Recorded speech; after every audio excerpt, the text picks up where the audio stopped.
Oke, kembali lagi dengan kapasitor. Dapat dilihat di video sebelumnya. Di sini kita akan memprogram sebuah ESP32 yang nantinya akan kita tampilkan di web server dengan menggunakan DHT11. Di mana DHT11 ini kita gunakan sebagai sensor suhu dan humidity. Nah, ini penampakan sensornya yaitu sensor DHT11. Nah, ini saya gunakan yaitu ESP32 dengan antena eksternal, antena tambahan untuk lebih kuat menangkap dari sinyal WiFi-nya ya, teman-teman. Nah, di sini gunanya monitoring temperatur dan humidity dengan web server ini fungsinya bisa diimplementasikan untuk pemasangan di suatu data center, di suatu server besar. Kita bisa memantau langsung bagaimana temperatur dan humidity pada sebuah data center tersebut. Karena suatu data center di suatu server membutuhkan temperatur dan humidity tertentu agar tidak terjadi kerusakan di bagian server-server yang ada di dalamnya.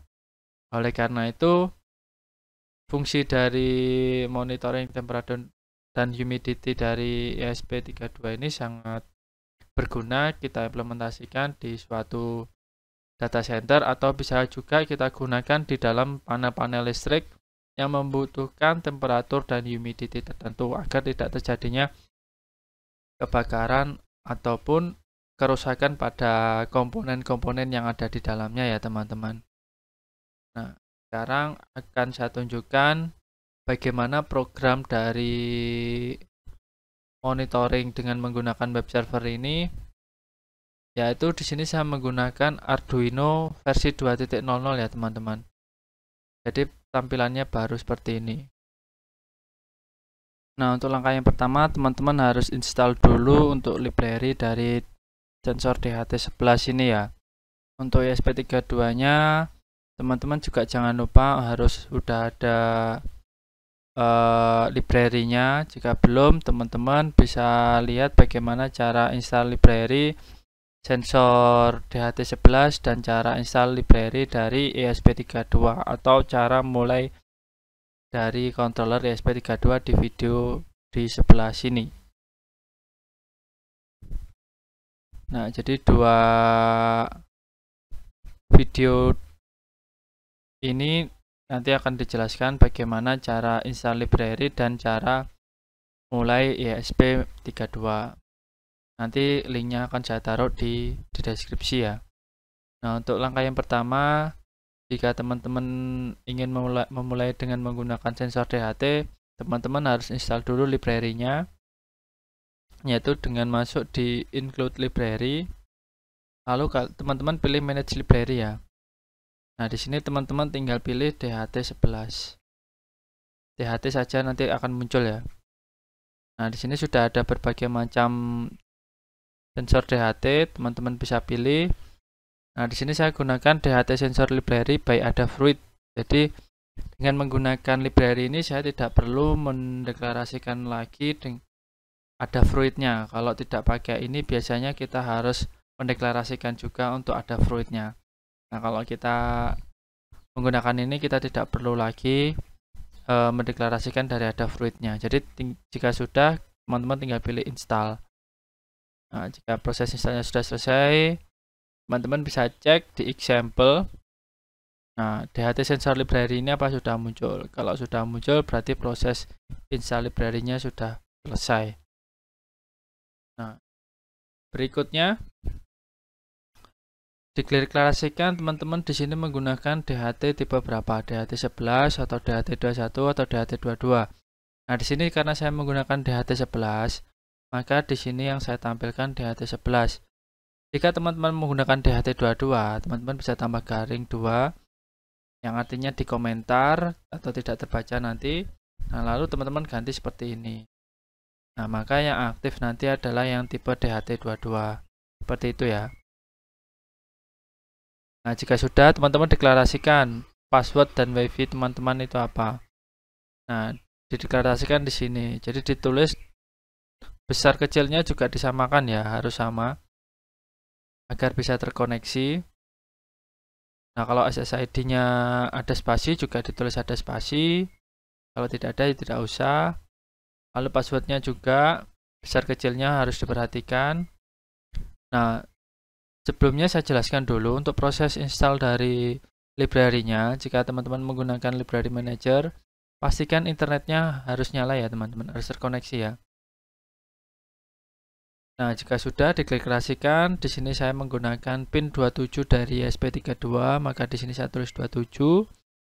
Lalu float temperatur dan float humidity, yang artinya jika di sini float, maka nanti hasil pembacaannya yaitu ada komanya di belakang. Jadi misalkan 32,00, 32,15.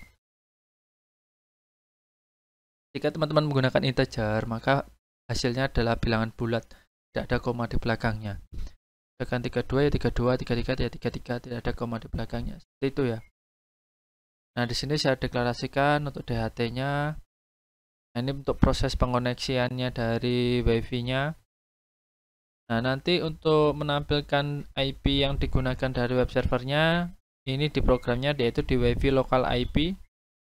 Jadi, untuk mengetahui IP berapa yang digunakan, nanti akan muncul di serial monitor dengan fungsi WiFi local IP.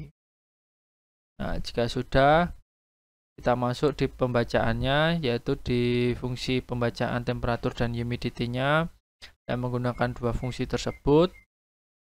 Lalu ini adalah proses untuk HTML-nya, fungsi HTML-nya. Nah, fungsi HTML yang digunakan ini berupa fungsi Arduino yang digunakan menjadi fungsi string yang nantinya akan dipindah menjadi fungsi HTML, seperti itu ya. Nah, bagi teman-teman, karena di sini saya tadi menggunakan logo tertentu, maka di sini saya menggunakan fungsi link ya, yaitu menggunakan fungsi linknya font awesome.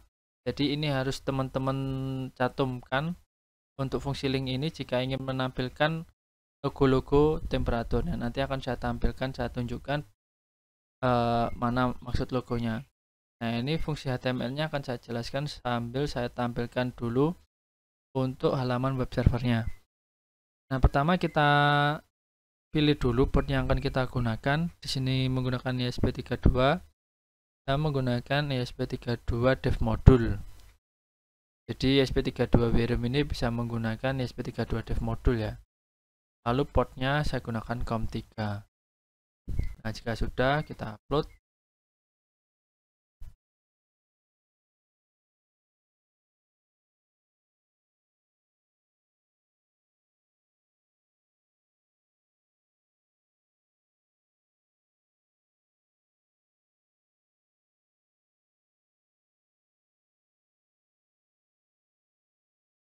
Nah, proses uploadingnya sudah selesai ya.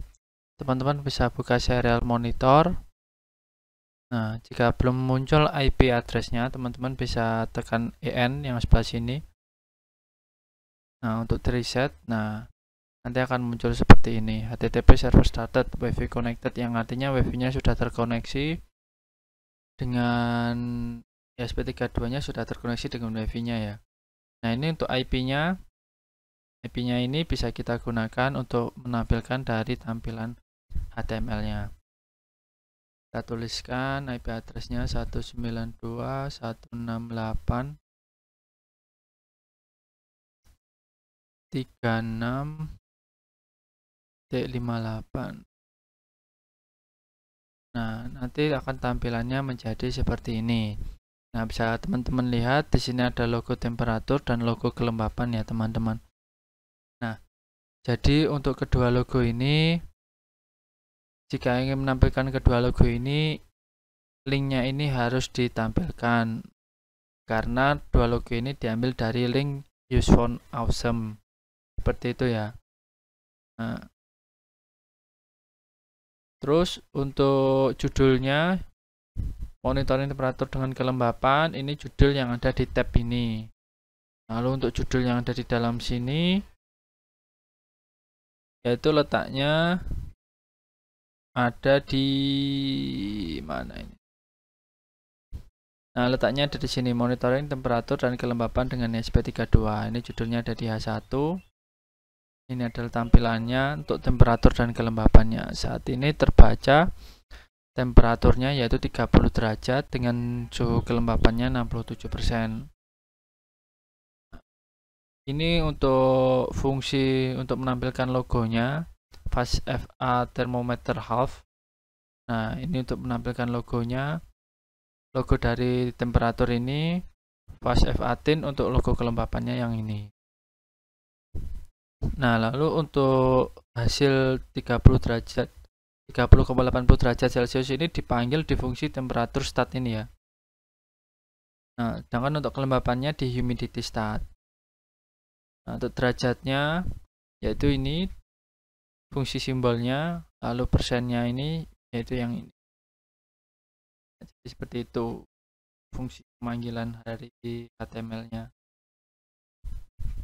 Nah, oleh karena itu fungsi ini sangat berguna jika kita implementasikan di suatu data center di server, atau bisa juga diimplementasikan di panel-panel listrik. Seperti itu. Nah, cukup sekian untuk tutorial kali ini. Semoga bermanfaat. Jangan lupa untuk like dan subscribe channel Kapasitor.tech. Bagi teman-teman yang nantinya membutuhkan program ini, nanti akan saya tunjukkan di link deskripsi, atau teman-teman jika masih belum ada di link deskripsi, atau teman-teman bisa hubungi saya lewat email saya yang nanti akan saya tuliskan di link deskripsi, atau juga bisa hubungi saya lewat Instagram. Teman-teman DM lewat Instagram saya ya jika membutuhkan programnya. Oke, sampai jumpa.